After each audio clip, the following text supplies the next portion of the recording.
সব মরাকে দেখে কাঁদবে না।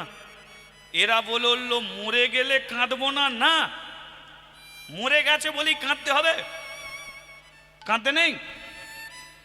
আচ্ছা কোন মরাকে দেখে কাঁদবো? বলে যারা গলায় দড়ি দিয়ে মরেছে তাদের জন্য কাঁদবি, যারা বিষ খেয়ে মরেছে তাদের জন্য কাঁদবি, যারা ট্রেন লাইনে মাথা কাটা হয়েছে তাদের জন্য কাঁদবি, যারা পুড়ে মরে গেছে তাদের জন্য কাঁদবি। আচ্ছা এদের জন্য কাঁদবো, কাঁদবো না কাদের জন্যে? যে মেয়েরা তুলসী তলায় প্রণাম করে মরে যায় এদের জন্য কাঁদবি না। কেন? ওদের কাছে যাবি, গিয়ে বলবি মাগো তুমি তো শান্তিতে তুলসী তলায় চলে গেলে, আমাকে আশীর্বাদ করো তোমার মতো যেন আমিও তুলসী তলায় একদিন শান্তিতে চলে যেতে পারি মা, শান্তিতে চলে যেতে। যারা মন্দিরে মরে, যারা তীর্থে গিয়ে মরে, যারা হরিবাসরে মরে এদের জন্যে কাঁদতে হয় না। কিন্তু মানুষ হসপিটালে মরবে, নার্সিং হোমে মরবে, অ্যাক্সিডেন্টে মরবে, লিভার খারাপ হয়ে মরবে, স্ট্রোকে মরবে, ক্যান্সারে মরবে, কিন্তু মন্দিরে সারা জীবন প্রদীপ ধরবে, ওখানে মরণ তোমার হবে না। সারা জীবন তুলসী তলায় তুমি জল দেবে, ওখানে তোমার মরণও হবে না। সারা জীবন তুমি হরিবাসরে হরিনাম শুনবে, কিন্তু এই হরিবাসরে তোমার মৃত্যু হবে না। কিন্তু কোনো মানুষের যদি মন্দিরে মৃত্যু হয়, কোনো মানুষের যদি তুলসী তলায় মৃত্যু হয়, তাহলে জানবেন ওদের জন্য সাধ্য শান্তি করতে হয় না, ওরা মৃত্যুর পরেই ভগবানের চরণে পৌঁছে যায়, ভগবানের চরণ প্রাপ্তি হয়ে যায়। কিন্তু বলো কেন আমাদের কপালে জোটেনি ওই মৃত্যু? আমি কীর্তন করি, আমি পশ্চিমবঙ্গের 17-18খানা জেলায় আমি কীর্তন করি, কিন্তু আমার কীর্তনের জীবনের একটাই ইচ্ছা, সেটা হলো আমার মৃত্যু। কারণ আমার অল্প বয়স, আমার 13 বছর বয়সে বাবা মরে গেছে, 15 বছর বয়সে আমার মা মরে গেছে। আমি খেতে পেতাম না, খেতে পেতাম না, আমি না খেয়ে না ঘুমিয়ে আমি কীর্তন শিখেছি, না খেয়ে আমি কীর্তন করতে গেছি। কমিটির মানুষকে সবার আগে বলেছি কীর্তন করব ঠিকই, আমাকে দুটো মুড়ি খেতে দেবে, আমাকে দুটো মুড়ি খেতে দাও না। তারা বলেছে এই তো ভাই কীর্তন করতে এলি এক্ষুনি খাবি। আমি হাত জোর করে বলেছিলাম সকাল থেকে আমি কিছু খাই। আমার একটা ছোট্ট বোন ছিল,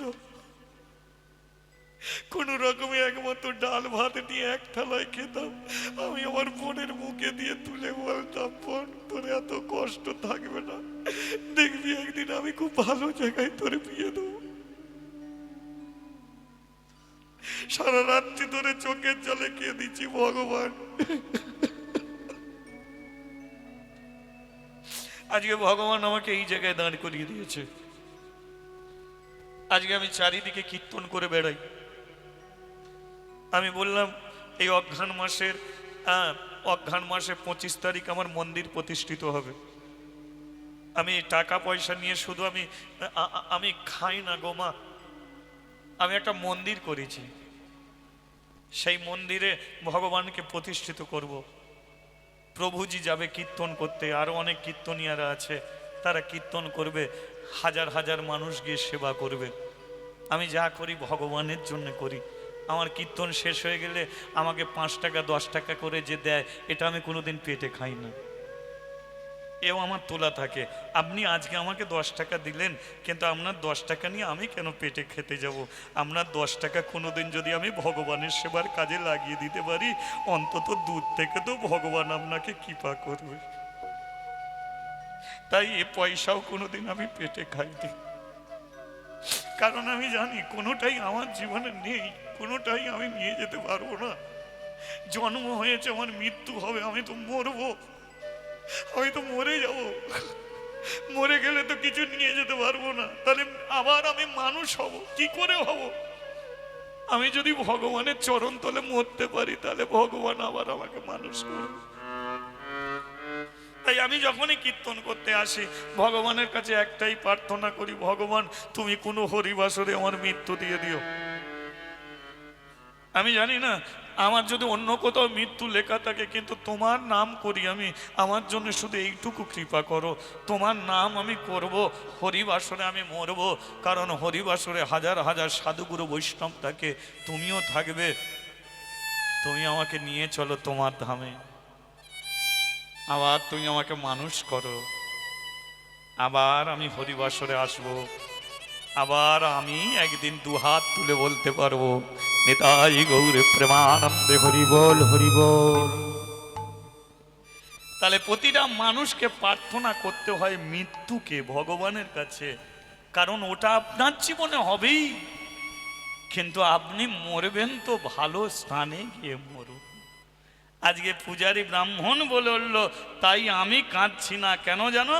কারণ আমার স্ত্রী বড় ভাগ্যবতী মেয়ে, এর জন্য সাধ্য করতে হবে না, ব্রাহ্মণ ডাকতে হবে না, কারণ 100% আমার স্ত্রী যে জায়গায় মরেছে এ ভগবানের চরণে পৌঁছে গেছে। আমি যেতে পারিনি, কিন্তু আমার স্ত্রী চলে গেছে। তাই আমার স্ত্রীর পায়ের ধুলো নিয়ে মাথায় তুলে বলছি, ওগো তুমি তো তুলসী তলায় চলে গেলে, আমাকে আশীর্বাদ করো, আমিও যেন একদিন শিবের চরণে মাথা রেখে মরতে পারি গো, শিবের চরণে মাথা রেখে মরতে পারি। হরি বল হরি বল। যে ভগবানের কাছে চলে যায় তাকে কেঁদে বিদায় দিতে হয় না, তাকে উলুধ্বনি করে, শঙ্খধ্বনি করে, হরিধ্বনি করে বিদায় দিয়ে হরি বল হরি বল।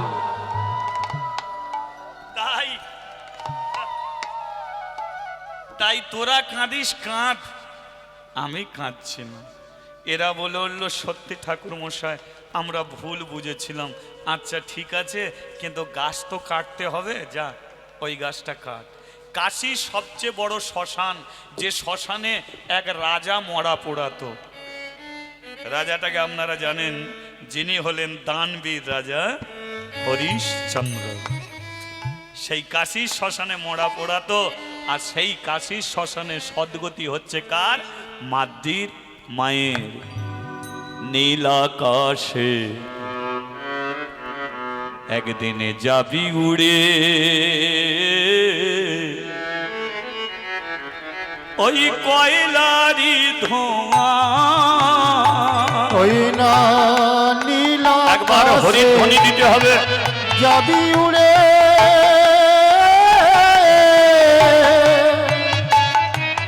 ওই কয়লারি ধোঁয়া, নীল আকাশে যাবি উড়ে, কয়লারি ধোঁয়া, ওই না নীল আকাশে যাবি উড়ে,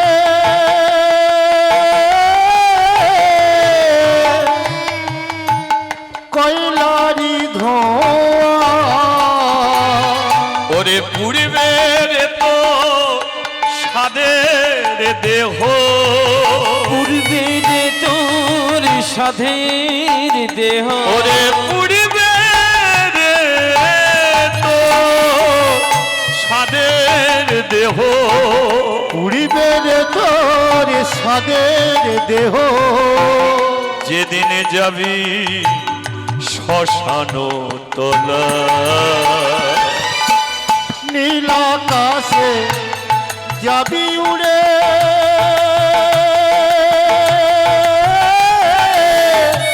কয়লারি ধোঁয়া, একদিন নীল আকাশে যাবি উড়ে,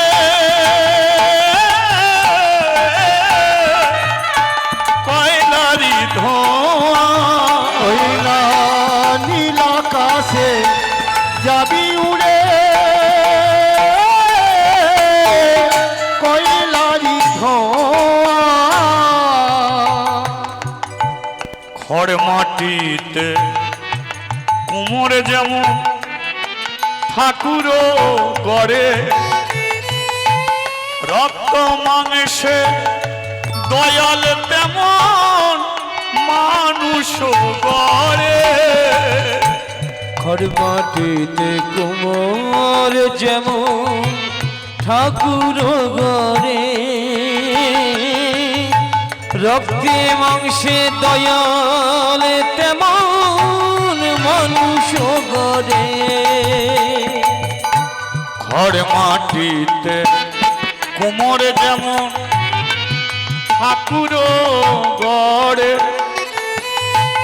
রক্ত মাংসে দয়াল তেমন মানুষ গড়ে আর খড় মাটিতে কুমোর যেমন ঠাকুর গড়ে রক্তে মাংসে দয়াল তেমন মানুষ গড়ে আমাদের রক্তে শুধু পোকায় ভরা রক্তে শুধুই পোকায় ভরা আমাদের রক্তে শুধু পোকায় ভরা রক্তে শুধু পোকাই ভরা কুরে কুরে খাবে তা নীল আকাশে যাবি উড়ে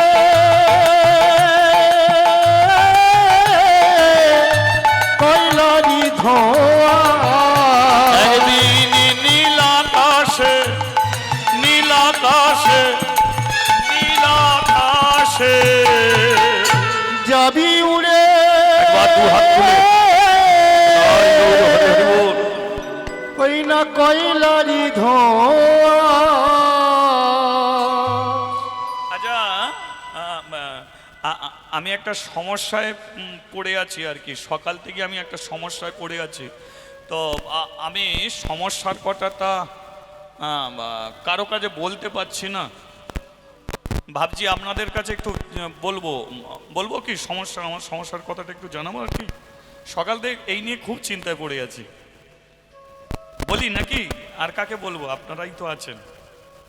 মানে সমস্যাটা হলো আমি আমার স্ত্রী আর আমার মেয়েটা থাকতাম, কিন্তু আমার বউ তো মরে গেল। এখন আমি তো 5 কিলোমিটার হেঁটে হেঁটে শিবের পুজো করতে যাই। এখন ভোর 5টার সময় বেরিয়ে যাই আর সন্ধ্যে 6টার সময় ঘরে ফিরি। তা মাদ্রির মা মাদ্রিকে দেখতো, ভাত রান্না করতো, স্নান করিয়ে দিত, সব কাজগুলো করতো, স্কুলে পাঠিয়ে দিত। কিন্তু আমি যদি শিবের মন্দিরে চলে যাই তাহলে মেয়েটা তো আমার একা থাকবে, আর মেয়েটা যদি একা থাকে তো ও তো ভাত কে রান্না করবে, ওকে কে স্কুলে পাঠাবে। তো সেই নিয়ে চিন্তা করছি যে ওকে কি আমার সঙ্গে মন্দিরে নিয়ে চলে যাব, না ওকে বাড়িতে রেখে আমি মন্দিরে একা যাব, কোনটা করাটা ঠিক হবে বলুন তো। এটা সমস্যায় আমার। আপনারা মানে এই সিদ্ধান্ত, মানে মন্দিরে যদি নিয়ে চলে যাই লেখাপড়া হবে না, খেতে পাবে ঠিকই, হ্যাঁ, কিন্তু লেখাপড়াটা হবে না। তো কি করব বলুন, হাসলে হবে না, সিদ্ধান্ত একটা নিতে হবে। হ্যাঁ,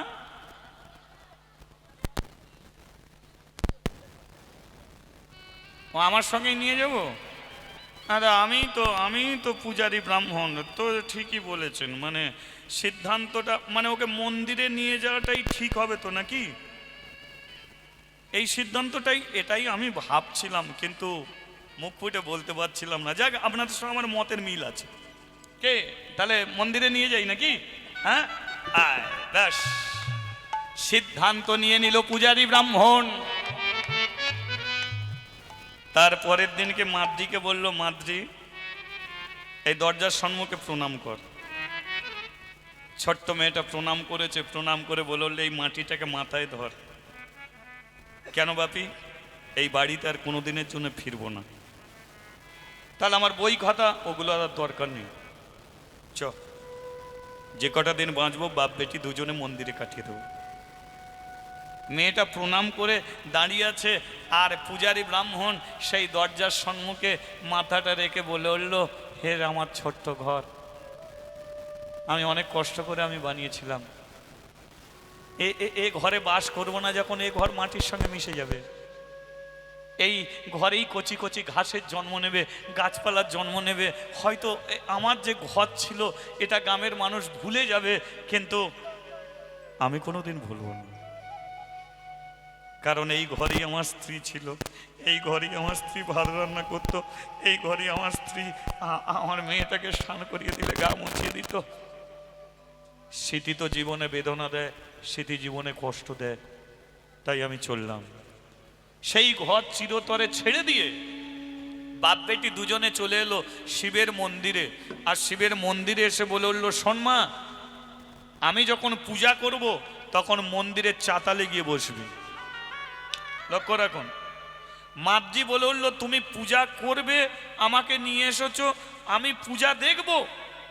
বললো, দেখবি, যেদিন তুই পূজা সম্পর্কে জানতে পারবি সেদিনকে তুই দেখবি, এখন তোকে দেখতে হবে না। তাহলে পূজার সম্পর্কে বলো। বলে, শোন, জীবনে কোনোদিন যদি হরিনাম শুনতে যাস মনটাকে স্থির করে শুনিস।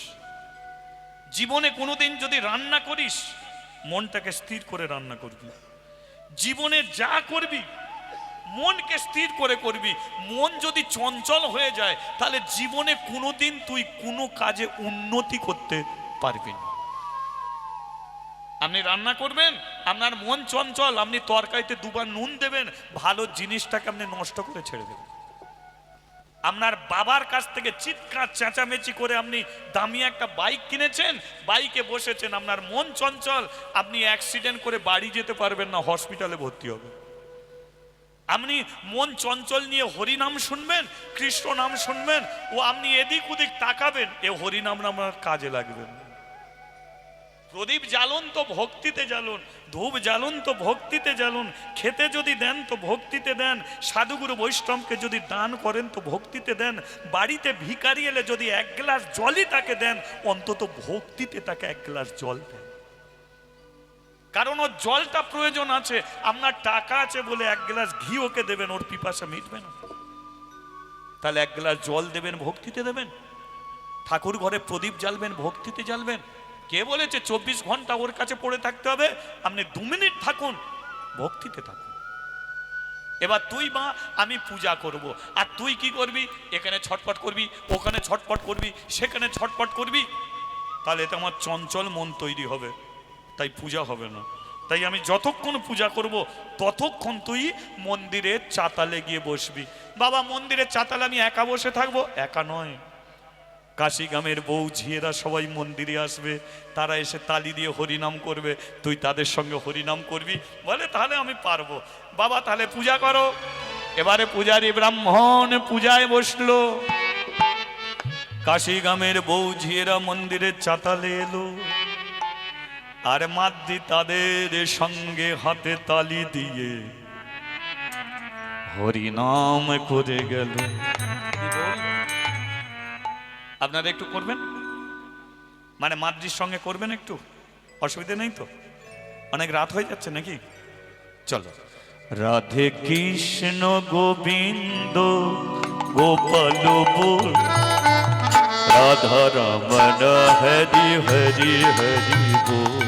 রাধে কৃষ্ণ গোবিন্দ গোপাল বল, রাধা রমণ হরি হরি হরি বল। রাধে কৃষ্ণ গোবিন্দ গোপাল বল, রাধা রমণ হরি হরি হরি বল। রাধে কৃষ্ণ গোবিন্দ গোপাল বল, রাধা রমণ হরি হরি হরি বল। গিরিধারী বল, আমার গোবর্ধন ধারী বল। গিরিধারী বল, আমার গোবর্ধন ধারী বল। গিরিধারী বল, গোবর্ধন ধারী বল। গিরিধারী বল, গোবর্ধন ধারী বল। রাধা রমণ হরি কৃষ্ণ কৃষ্ণ বল। রাধা রমণ হরি কৃষ্ণ কৃষ্ণ বল। রাধা রমণ হরি কৃষ্ণ কৃষ্ণ বল। রাধা রমণ হরি কৃষ্ণ কৃষ্ণ বল। রাধা রমণ হরি কৃষ্ণ কৃষ্ণ বল। রাধা রমণ হরি কৃষ্ণ কৃষ্ণ বল। রাধে রাধে, ও রাধে রাধে, রাধে রাধে, রাধে রাধে, রাধে রাধে, রাধে রাধে, রাধে রাধে, রাধে রাধে। আচ্ছা, রাধার সঙ্গে একটু কানেকশন জোড়া যাবে? মানে কানেকশনটা হবে এইভাবে, তালি দিলেই কানেকশন জুড়বে, দেয়া যাবে তো? এদিকে তালে তালে দেয়া যাক সবাই মিলে।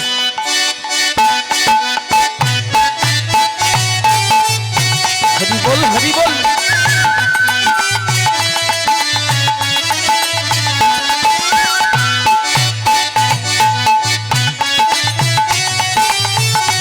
হরি বল, হরি বল।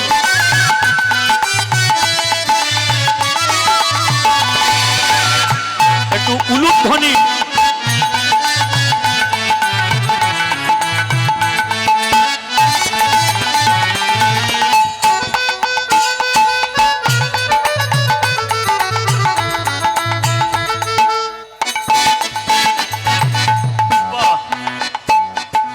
নন্দ দুলা ব্রজের গোপাল, নন্দ দুলাল ব্রজের গোপাল, নন্দ দুলা ব্রজের গোপাল, নন্দ দুলাল ব্রজের গোপাল, গিরিধারী লাল আমার যশোদা দুলা, গিরিধারী লাল আমার যশোদা দুলাল, গিরিধারী লাল আমার যশোদা দুলা, ও গিরিধারী লাল আমার যশোদা দুলাল।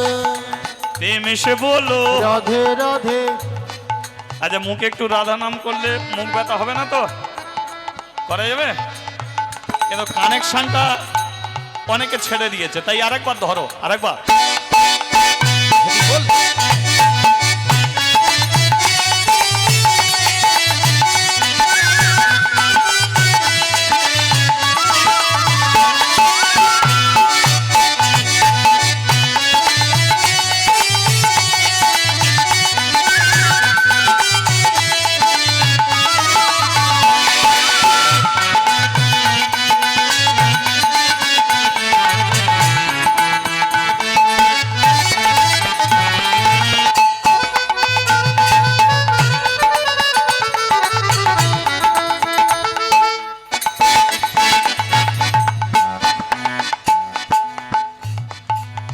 আচ্ছা, এই রাধে রাধে বলতে গিয়ে কারো যদি হাই উঠে যায়, হাই তুলেও বলবেন, ছাড়বেন না, বললেই হবে, ঠিক আছে?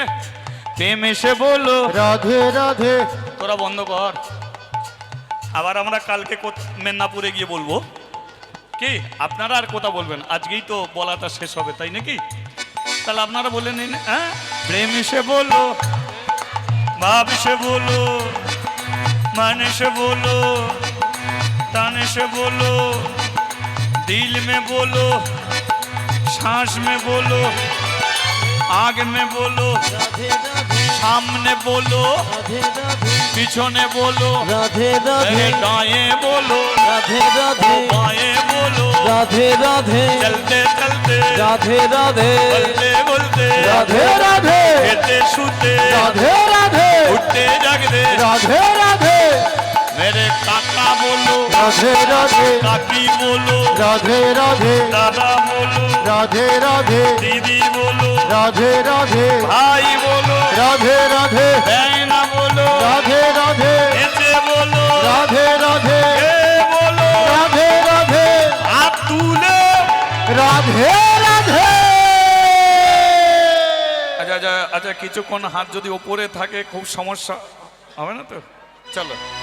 सारी दुनिया है दीवानी, राधा रानी आपकी, और सारी दुनिया है दीवानी, राधा रानी आपकी, सारी दुनिया है दीवानी, राधा रानी आपकी, और सारी दुनिया है दीवानी, राधा रानी आपकी, सारी दुनिया है दीवानी, सारी दुनिया है दीवानी, राधा रानी आपकी, सारी दुनिया है दीवानी, राधा रानी आपकी। सारी दुनिया है दीवानी राधा रानी आपकी। हाँ बोलिए राधा रानी की जय श्याम सुंदर की जय मदन मोहन की जय। পূজা হয়ে গেল কি মানে মাদ্রি তো বাইরে হরিনাম করছে, ভেতরে পূজা চলছে। আচ্ছা আপনাদের কথা একটা কথা বলি, হরিনামে মন ভরে, ভরে তো? হরিনামে বুক ভরে, ভরে তো? আচ্ছা হরিনামে পেট ভরে কি জানার ইচ্ছা হচ্ছে। এই হরিনামে যদি পেট ভরে যেত বাড়ির বউ কেউ আর রান্নাশালে যেত না। ভগবান এই জায়গায় মেরে রাখলো আপনাদের কষ্ট দেবে বলে গো। সেই জন্যে হরিনামে বুক ভরে মন ভরে কিন্তু পেট ভরে না। সেই জন্যে পেটের জন্যে মানুষকে ছুটতে হয়, পেটের জন্যেই মানুষকে ছুটতে হয়। আবার মাথা থেকে পা পর্যন্ত এর মধ্যে পেট এমন একটা জিনিস, মেশিন তো এখানেই বসানো আছে, এমন মেশিন বসানো আছে। তুমি যদি মনে করো না আজকে ভালো মন্দ পেট ভরে খেয়ে নি, দুদিন আর খাবো না, পেট কি ধরে রাখবে গো? এখানে এমন মেশিন বসানো আছে, মেলাতে যতই জিলিপি খাও সকালবেলা এমন জিলিপি বেরোবে, ও মেশিন জিলিপি এমন বার করে দেবে ওর দিকে তাকাতে পর্যন্ত। জলকে যতই ফিল্টার করে খাও না কেন, ওই জলে চা করে দিলে আর কেউ চা খাবে না। আমরা মনে করি পৃথিবীতে আমরা সুন্দর, তাই না? এটা ভুল। সবচেয়ে দুর্গন্ধ তো আমরা। মানুষ মনে করে সবচেয়ে বেশি সুন্দর, কিন্তু আমরা সবচেয়ে বেশি দুর্গন্ধ। কি করে বুঝবেন? আপনি রাত্রিকালে শুয়েছেন, সকালবেলা মুখ আর ধোবেন না, ব্রাশ করবেন না, আপনি কারো সঙ্গে গিয়ে কথা বলবেন, বললেই সে বলবে হ্যাঁ মুখ ধুইছিস। চোখে তুমি কাজল পরে শুয়েছ, চুল বেনিয়ে শুয়েছ, ভালো মন্দ জিনিস খেয়ে শুয়েছ, কিন্তু ভেতরে এমন পচান পচেছে মুখ দিয়ে বেরিয়ে পড়ছে। তাই মুখ না ধুলে তোমার কথা শুনবে না। মানুষ হচ্ছে সবচেয়ে বেশি দুর্গন্ধ, কিন্তু মানুষই জীবের মধ্যে শ্রেষ্ঠ জীব। তবে কোন মানুষ শ্রেষ্ঠ? তুমি এক কাজ করো না, তুমি কালো, তুমি খোঁড়া, তোমার মাথায় চুল নেই, তুমি একটা তুলসী কাঠের মালা, একটু তিলক সেবা, হাতে নামের ঝোলা নিয়ে বেরিয়ে যাও, তোমাকে কালো বলবে না, তোমাকে টিটকিরি মারবে না। ওই কালো মানুষটা জগতের আলো হয়ে যাবে, তাকে প্রভুর আসনে বসিয়ে দেবে। প্রভুজি কোথায় যাচ্ছেন? কিসের দ্বারায় ভালো হলে? মালা তিলকের দ্বারা। একজন মালা পরে আমেরিকায় চলে যাক না, আমেরিকার প্রত্যেকটা মানুষ মালা দেখে বলে দেবে ভারতের ছেলে, এর ধর্ম সনাতন ধর্ম, এদের ভগবান হলো প্রাণের ঠাকুর সে গৌরাঙ্গ মহাপ্রভু। হরিবল হরিবল। কিসের দ্বারায় পরিচিত? একটা তুলসী কাঠের মালার দ্বারা। সারা ওয়ার্ল্ডে তুমি ঘুরে বেড়াবে, তোমাকে সনাতনী বলে তোমার পরিচয় হয়ে যাবে মালার দ্বারা। ইস্কন মন্দিরে যাও, তোমাকে কাকিমা বলবে না, বৌদি বলবে না, একটাই পরিচয়, মাতাজি আপনি কোথা থেকে আসছেন। আপনাকে মায়ের আসনে বসিয়ে দেবে। সেই জন্যে বলে মানুষ সুন্দর, সে ভগবানকে হৃদয় মাঝে ধরে রেখেছে, যে জগতে সেই তো সবচেয়ে বেশি সুন্দর।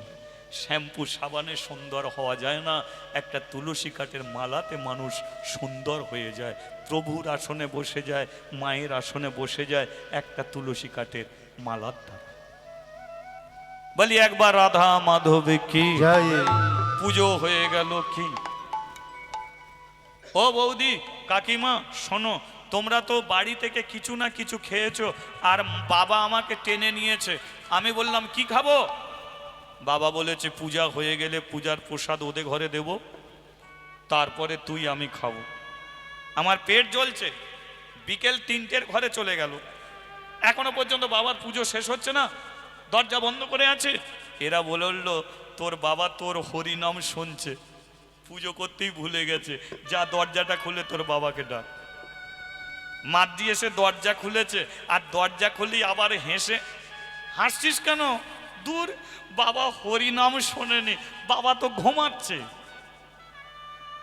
ঘুমাচ্ছে মানে প্রদীপ জ্বলছে, ধূপ জ্বলছে, বাবা আসনে বসে আছে, কিন্তু বাবার মাথাটা শিবের চরণে ঠেকে আছে। এরা বলল তোর মা মরে গেছে। হ্যাঁ, মা মরে যেত তো বাবা মন্দিরে নিয়ে এসেছে। তোর মা মরে গেছে, শ্মশানে গিয়েছিলিস? হ্যাঁ। তৈরি হও, তৈরি হয়ে যা। কেন? তোর বাবাকে নিয়ে তোকে আবার শ্মশানে যেতে হবে। শ্মশানে যেতে হবে কেন? তোর বাবা ঘুমাচ্ছে না। তোর মা যেমন ঘুমিয়ে পড়েছিল, তোর বাবাও তেমনই ঘুমিয়ে পড়েছে। তার মানে আমার মা তো মরে। বাবা,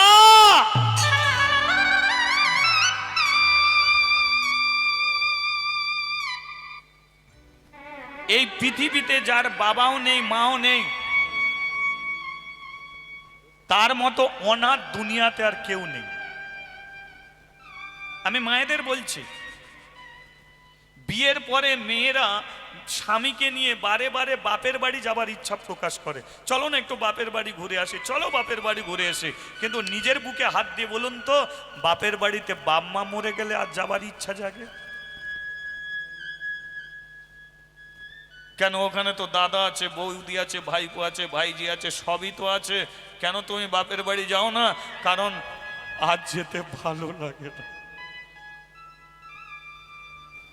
আমাদেরই পাশের একজন বৌদি, আমি কীর্তন করতে যেতাম, আর ওই আমিকে দেখলি বলতো ঠাকুরপো কোথায় যাবে, কদিন দেখি কাঁদছে। আমি জিজ্ঞাসা করলাম, বৌদি কাঁদছো কেন? না, আমার বাবা মা তো মরে গেছে, এসে অনেক দিন আগে, তো এই দিনকে বাপের বাড়ি গিয়েছিলাম। তো কি হয়েছে? দাদা বৌদিরা আমাকে বসতে পর্যন্ত বলেনি। বসতে বলেনি মানে? হ্যাঁ, আমি দাঁড়িয়েছি, কিন্তু জানো ঠাকুরপো, আমি যখন বাপের বাড়িতে যেতাম, মা সবার আগে আলমারি থেকে কাপড় বার করে রাখতো, বাবা বাজার করে আনতো।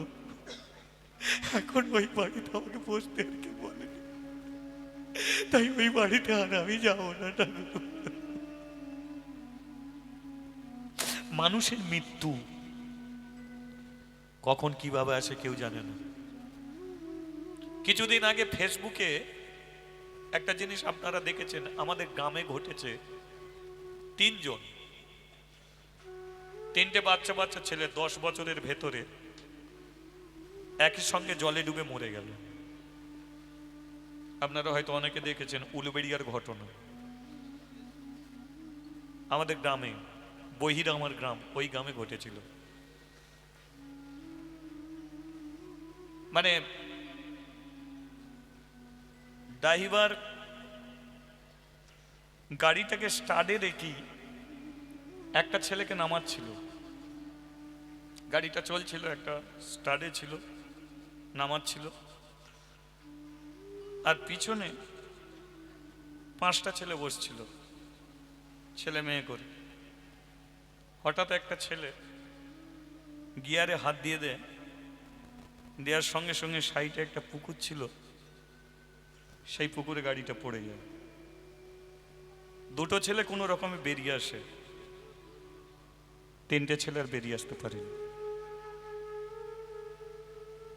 3টে ছেলে ওই অবস্থাতেই মারা যায়। গোটা গ্রামের শোকের ছাওয়া নেমে আসে। আমি ওদিনকে বাড়িতে ছিলাম না, পরে জানতে পারলাম। এদিকে আপনি কি করে বুঝবেন? জগৎ শিশু যাদের জীবনটা অনেক লম্বা ছিল, অনেক বড় ছিল, যাদের হাসি খুশি জীবন ছিল, যারা স্কুলে যেত, আর স্কুল থেকে যখন ফিরতো কত আনন্দ করে ফিরতো, আজকে আমাদের ছুটি। স্কুলে যখন যেত মনের মধ্যে চিন্তা থাকতো মাস্টার বুঝি বকবে, মাস্টার বুঝি মারবে, আমি পড়া করতে পারিনি বকবে, মাস্টার বুঝি বাবা মাকে রিপোর্ট দেবে। কিন্তু স্কুল থেকে যখন ছুটি হয়ে যায়, তারা যখন গাড়িতে বসে, আপনার ছেলেও যদি ওইভাবে স্কুলে যায়, গাড়িতে করে যায়, দেখবেন তারা বড় আনন্দ করে আসে, কারণ তারা জানে আজকের দিনকে ছুটি। তারা কত আনন্দ করে এসেছিল গো, কত আনন্দ করে এসেছিল। বেশি দূর বাড়িও ছিল না, 1 কিলোমিটার ভেতর, 1 কিলোমিটার, হাফ কিলোমিটার গেলেই বাড়ি পৌঁছে যেত। আর হাফ কিলোমিটার দূরে তাদের জলে ডুবে যেতে হলো। ভাবুন তো, অতটুকু বাচ্চা ছেলেগুলো বাঁচার জন্য কম কষ্ট করেছিল, কত বাঁচার কষ্ট চেষ্টা করেছিল, কিন্তু পারেনি। সেই জন্য বলে দিচ্ছি যে আপনার ছেলেকে আপনি বাঁচাতে পারবেন না। ওরই মধ্যে একটা ছেলে ছিল মা, সে আমার প্রাণের বন্ধু, আমাকে দাদার চোখে দেখে। তাকে আমি বলেছিলাম, তোর ছেলেটা ওই গাড়ি করে স্কুলে যায় তো? বললো হ্যাঁ। আমি বলে, এক কাজ কর, তোর ছেলেটাকে সকালবেলা ঘুম থেকে উঠলি বিছানায় বসে যেন গৌর নিতাই, জয় গৌর নিতাই বলে, জয় রাধা কৃষ্ণ বলে, এটা বল। দেখুন কি কপাল, দেখুন কে বলেছে ভগবান নেই? যেদিনকে ওই দুর্ঘটনা ঘটে সেই দিনকে সেই ছেলেটা সবার আগে ঘুম থেকে উঠে অন্তত 50 বার জয় গৌর নিতাই, জয় রাধা কৃষ্ণ, জয় গৌর নিতাই, জয় রাধা কৃষ্ণ বলেছে, তারপর স্কুলে গেছে। কিন্তু বাবার কিরম মন হলো যে না, আজকে আমার ছেলেকে আমি একটু তাড়াতাড়ি নিয়ে আসবো, অর্থাৎ 2 বার 3 বার ধরে বয়ে বয়ে নিয়ে যেতে হয়। নিজে গাড়ি চালিয়ে ছেলেকে নিয়ে চলে এলো, নালে তার ছেলে ওই গাড়িতেই থাকতো, সেও হয়তো চলে যেত। সেই জন্য আপনার ছেলেকে আপনি বাঁচাতে পারবেন না, আমার ছেলেকে আমি বাঁচাতে পারি না। 12 বৎসর, এইটুকু জানবেন, 12 বৎসরের পরে যখন ছেলে 13 বৎসর হয়, তখনই সরকারি খাতায় পাপ জমা হয়, তখনই সরকারি খাতায় পাপ জমা হয়, জমদূতের রাজের কাছে তখনই ছেলেদের পাপ জমা হয়। 12 বছর পর্যন্ত ছেলে নারায়ণ, তাকে ভগবান রক্ষা করে যায়। কিন্তু আপনার ছেলেটাকে ভগবানের কথা শেখাতে হবে তো, তবে তো রক্ষা করবে। তাই শেখান মা, শেখান। আপনার কোলের বাচ্চা ছেলেটাকে কি যায় আসে, সকালবেলা ঘুম থেকে উঠে বিছানায় বসে একটু রাধে বলবে, একটু গৌর বলবে, একটু কৃষ্ণ বলবে। আপনার ছেলেটাকে আপনি স্কুলে পাঠিয়ে দিয়ে আপনি রান্না করছেন, ভাত রাঁধছেন, অনেক কিছুই করছেন, কিন্তু আপনার ছেলে স্কুলে আছে, পাঠিয়ে তো দিয়েছেন, ফেরাবে কে? একদিন তো নাও ফিরতে পারে, আবার ফিরেও আসতে পারে, সবই ভগবানের খেলা। তাই নিয়তিকে না বাধ্যতে, যার কপালে যেটা আছে সেটা হবে। হরিনাম শেখান মা, কৃষ্ণ নাম শেখান। আমার মা ছোটবেলায় তাই করতো গো, তাই করতো। আমি যখন বিস্কুট খাওয়ার জন্য খাতাম, আমার মা বলতো, বিস্কুট হাতে নিয়ে বলতো, একবার রাধা বল, তো বিস্কুট দেবো। আমি বিস্কুট খাবার লোভে রাধাকেও ডাকতাম।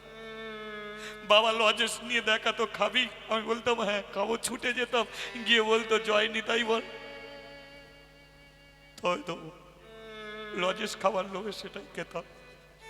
তখন বুঝতে পারিনি মা কেন রাধা না বললে বিস্কুট দিত না, কেন গৌর নিতাই না বললে বিস্কুট দিত না। এখন বুঝতে পারছি ওরা আছে, ওদের জন্যই আমরা আছি। আজকে পূজারী ব্রাহ্মণ মন্দিরে মরে গেল, জমিদার এলো মন্দিরে, আর জমিদার মন্দিরে এসে পূজারী ব্রাহ্মণকে নিয়ে গেল শ্মশানে। আবার তার সদ্গতি খাঁচা ভিতর, অচেনে পাখি কেমনে আসে, ও মন খাঁচার ভিতর অচিন পাখি কেমনে আসে যায়। আমি ধরতে পারলে মন বেড়ি, ধরতে পারলে মন বেড়ি, আমি পিতা পাখির পায় কেমনি আসে যায়, কোষে খাঁচার ভিতর অচিন পাখি, পাখি কেমনে আসে যায়। মন তুই রইলি তোর ওই খাঁচারি আসে।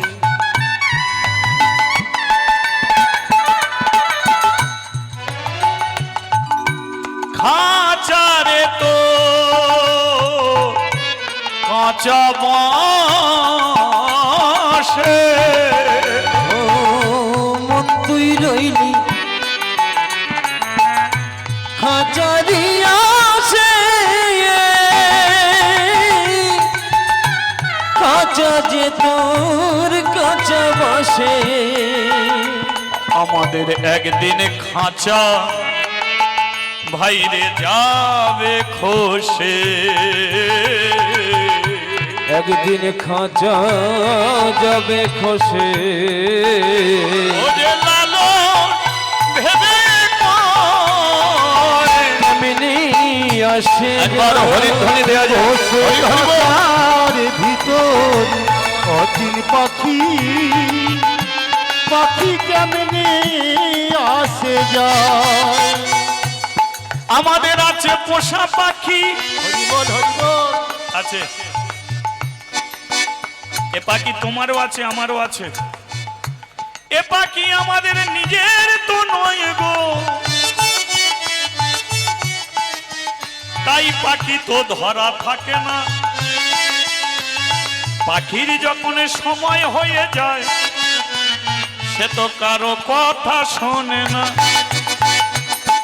একদিন আমাদের পাখি চলে যাবে কোন অজানার দেশে, যেদিন তোমার পাখি চলে যাবে সেদিন কি আর হরিনাম শোনা আর হবে না। তাই পাখি যখন আছে, তুমি হরিবাসরে আছো, তাই এই পাখিকে একটু হরিনাম শুনিয়ে দাও না। যে যার পাখিকে শোনানো যাবে, যাবে তো? চলো রেডি হও। হরে কৃষ্ণ কৃষ্ণ কৃষ্ণ হরে হরে, হরে রাম হরে রাম, রাম রাম হরে হরে, হরে কৃষ্ণ কৃষ্ণ কৃষ্ণ হরে হরে, হরে রাম রাম রাম হরে হরে, হরে কৃষ্ণ কৃষ্ণ কৃষ্ণ হরে হরে, হরে রাম রাম রাম হরে হরে, হরে কৃষ্ণ কৃষ্ণ কৃষ্ণ হরে হরে, হরে রাম রাম রাম হরে হরে। হ্যাঁ বলিয়ে রাধা মাধব কি জয় গিরিধারী শ্রীকৃষ্ণ কি জয়। এখন মন্দিরের হবেটা কি? মানে মন্দিরে তো ব্রাহ্মণ মরে গেছে, তাহলে মন্দিরে তো আর একটা ব্রাহ্মণের দরকার আছে নাকি? নিত্য পুজো হয়, তাহলে ব্রাহ্মণ চলে গেলে তো পুজো করার জন্য আর একটা ব্রাহ্মণের দরকার। জমিদার এসেছে মন্দিরে, আবার একটা ব্রাহ্মণকে নিযুক্ত করতে হবে মন্দিরে। কাশী ধামের মন্দিরের ব্রাহ্মণ মারা গেছে, এই সংবাদটা দূর দূর ব্রাহ্মণদের কানে পৌঁছে গেছে। আর দূর দূর থেকে ব্রাহ্মণরা আসতে কথা না, দূর দূর থেকে ব্রাহ্মণরা মন্দিরে এসেছে। আর এসে বলল, জমিদার বাবু এই মন্দিরে কটা ব্রাহ্মণের দরকার? জমিদার বলল, এই মন্দিরে আর ব্রাহ্মণের দরকারই নেই। মন্দিরে ব্রাহ্মণের দরকার নেই মানে জমিদার বলল, এই মন্দিরে আর ব্রাহ্মণকে দিয়ে পুজো করাবো না। ব্রাহ্মণরা বলল তাহলে মন্দিরে কি মুচি মেথর দিয়ে পুজো হবে? জমিদার বলল কেন, মুচি মেথর কি ওদের গায়ে লেখা আছে? ওদের কি বুকে লেখা আছে মুচি? ওদের কি গায়ে লেখা আছে ওরা মেথর? ওদের কি গায়ে লেখা থাকে চাঁড়াল? আপনারা ওদের পায়ের নিচে রেখেছেন। ওরাও মানুষ, কি ওরাও মানুষ। ওদের ছাড়া আপনারা চলবেন কি করে? ওদের ছাড়া আপনারা চলতে পারবেন না। ছোট জাতের মানুষগুলোকে দূরে সরিয়ে রেখেছেন, কিন্তু জেনে রাখবেন ছোট জাতের মানুষগুলো আছে বলে আপনারা আছেন। ছোট জাতের মানুষগুলো যেটা করে সেটা আমাদের কাজে লাগে। একজন মুচির কাজ কি চামড়া কাটা, চামড়া কেটে ওরা জুতো বানায়, সেই জুতো পরে ঘোরে কারা? ওরা যদি জুতো বানাতো না বানাতো না আমরা হাঁটতে পারতাম না। মুচি চামড়া কেটে খোল বানায়, সেই খোল মন্দিরে বাজে, কিন্তু মুচি মন্দিরে উঠতে পারে না।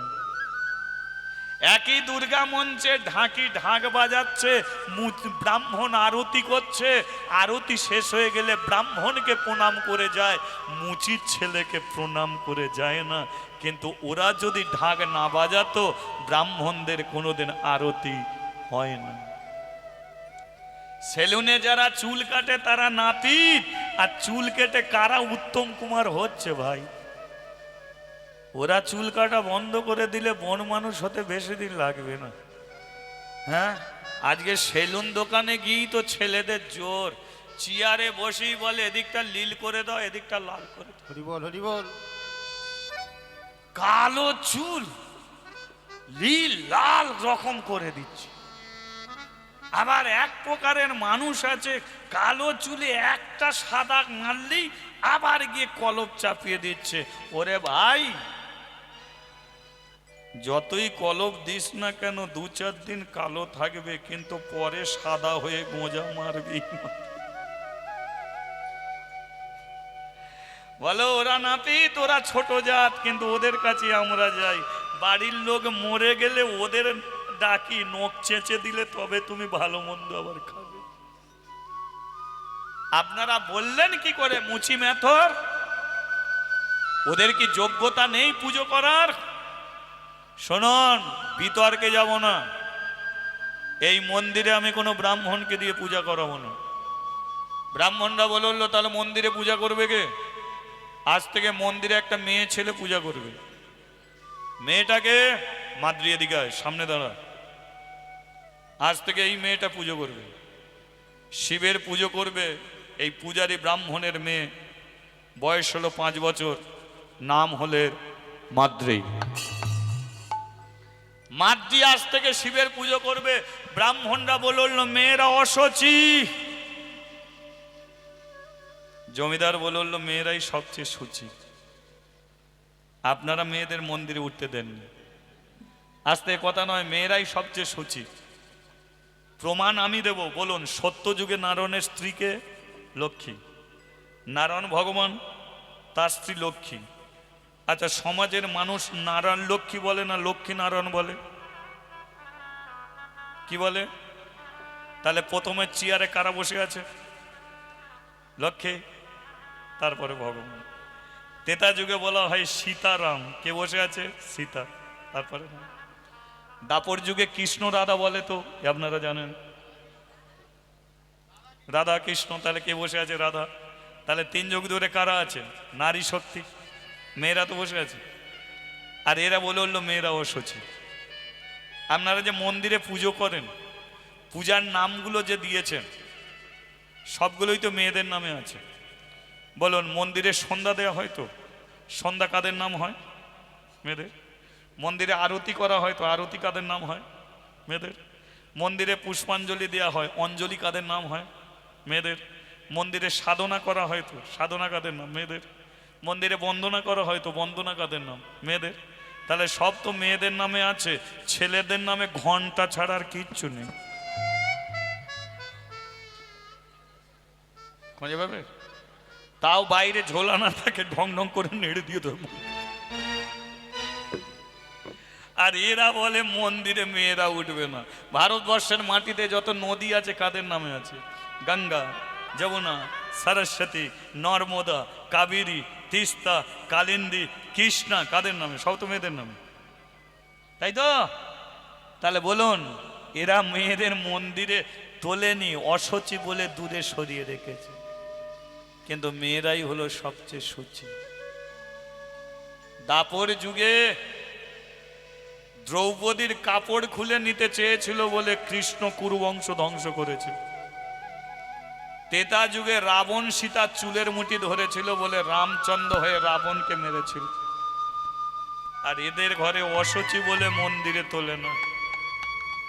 আপনারা কি বলবেন না বলবেন জানি না, আমার টাকায় মন্দির, এ মন্দিরে এই মেয়ে ছেলেই পুজো করবে। ব্রাহ্মণরা বলল এই মেয়েটার প্রতি এত বিশ্বাস কেন? জমিদার বলল যার মা তুলসী তলায় মরে, যার বাবা শিবের চরণে মরে, তাদের ছেলে হোক বা মেয়ে হোক, তারা কোনোদিন চোর হবে না, চিটিংবাজ হয় না, তারাই একমাত্র কৃষ্ণ ভক্ত হয়, তারাই একদম পরম হরি হরিবল হরিবল। এই বিশ্বাসে এর রক্তে লুকিয়ে আছে কৃষ্ণ ভক্তি। তাই আজ থেকে মন্দিরে শিবের পুজো করবে মাতৃ। ব্রাহ্মণরা বলল দেখবো ওই মেয়ে ছেলেটা কেমন করে মন্দির রক্ষা করে। জমিদার বলল এই মেয়েটা একদিন প্রমাণ করবে আপনাদের মন্ত্রের শক্তি আর এর হলো ভক্তির শক্তি। কিসে পাওয়া যায় ভগবানকে প্রমাণ করে দেবে এই মেয়েটা। আয় মাতৃ, শোন, পরিচয় করে দিই। এই যে মাথায় জটা নিয়ে যে বসে আছে ও হলো শিব, পাশে যে মেয়েটা বসে আছে এ হলো অন্নপূর্ণা। কাশীতে অন্নপূর্ণা আছে কেন জানিস? কাশীর মানুষকে অভুক্ত রাখবে না বলে। তাই ভারতবর্ষের মাটিতে দুটো তীর্থস্থান আছে এখনো একাদশী চলেনি। এক হলো জগন্নাথ মন্দির, জগন্নাথ মন্দিরে তুমি একাদশীর দিনকে গেলেও তোমাকে ভাত খেতে হবে। আর দুই হলো কাশীধাম, একাদশীর দিনকে গেলেও অন্ন পেতে হবে। তাহলে পাশে বসে আছে অন্নপূর্ণা, যে কাশীর মানুষকে অন্ন দিয়ে যাচ্ছে, তাহলে তুই ওকে খেতে দিবি কেন? ও তোকে খেতে দেবে। ওর কাছে আর প্রদীপ ধূপ টুপ কিছু জ্বলতে হবে না। ওকে কেন এত ধূপ দিতে হবে? কেন অত প্রদীপ দিতে হবে? তুই বাচ্চা, ও চৌবাচ্চা, ও তোকে খেতে দেবে, তুই ওকে দিবি না। আর এই যে মাথায় জট নিয়ে বসে আছে এ ভোলে ভালা, এ তো বউ, এটা তুই কেন খেতে দিবি? এর বউ একে খেতে দেবে, তোকে আর দিতে হবে না। বলে তাহলে আমি কি করব? বলে দরজার সম্মুখে বসে শুধু তালি দিয়ে হরিনাম করবি, এছাড়া আর কিছু করবি না। তবে হরি নামে যেন চোখে জল আসে, কৃষ্ণ নামে যেন চোখে জল আসে, এইটুকু তোকে বলে যাচ্ছি। আর একটা কথা বলছি শোন, এই মন্দিরে হয়তো আর কোনোদিন আমি আসতে পারবো না, কিন্তু এই মন্দিরের পূর্ণ দায়িত্ব আমি তোকে দিয়ে যাচ্ছি, রাখবি তো? জমিদারকে বলল আমি কথা দিচ্ছি, মা মরে যেতে বাবা মন্দিরে নিয়ে এলো, বাবা মরে যেতে আমাকে মন্দির দিলেন, আমার রক্তের কোনা কোনা বিন্দু দিয়ে হলো এ মন্দির আমি রক্ষা করে যাব। আমি জমিদার বাবু আপনাকে কথা দিলাম। জমিদার চলে গেল। তাহলে আর শিবের কাছে প্রদীপও জ্বলে না, ধূপও জ্বলে না, ব্যাস শুধু বসে বসে দরজার সম্মুখে তালি দিয়ে হরিনাম করে। বোঝা গেল?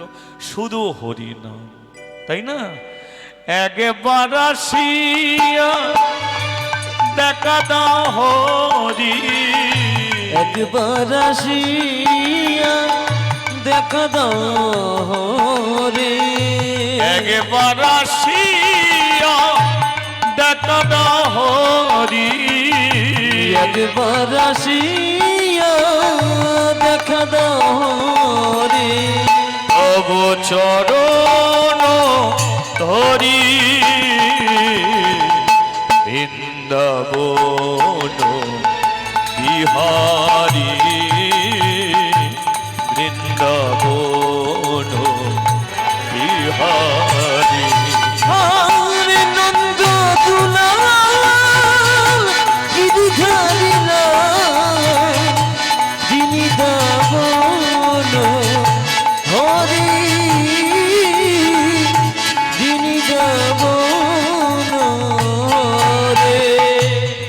ভক্ত ডাকিলে তুমি রহিতে পারো না, ভক্ত ডাকিলে রহিতে পারো না, ভক্ত ডাকিলে রহিতে পারো না, ভক্ত ডাকিলে রহিতে পারো না, ইহাই তো শেখালে তুমি বৃন্দাবন বিহারী, বৃন্দাবন বিহারী। আরে নন্দ দুলাল গিরিধারী লাল, একবার হরিধ্বনি হবে। বৃন্দাবন তাই হরি হরি বল। হরি বৃন্দাবন বিহারী। প্রভু দেখারা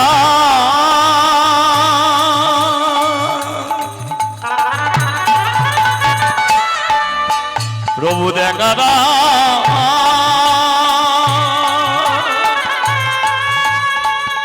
প্রভু দেখারা